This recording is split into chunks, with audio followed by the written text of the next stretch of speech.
Yan, favorite. Apple daw ang favorite niya. Pero ikaw, ang question mo ay isa? Chicken po. Ano ang favorite chicken dish mo? Chooks to go.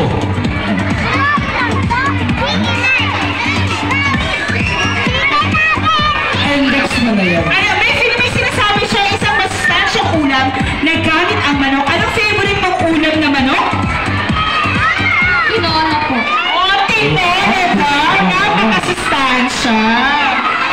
At sila na ang mga gandang questions mula sa ikatlong baitag. Teacher, sino to, teacher? Wait na daw. Eto? O, ikaw, anong klaseng prutas ka? Grapes po. Anong prutas ka? Grapes.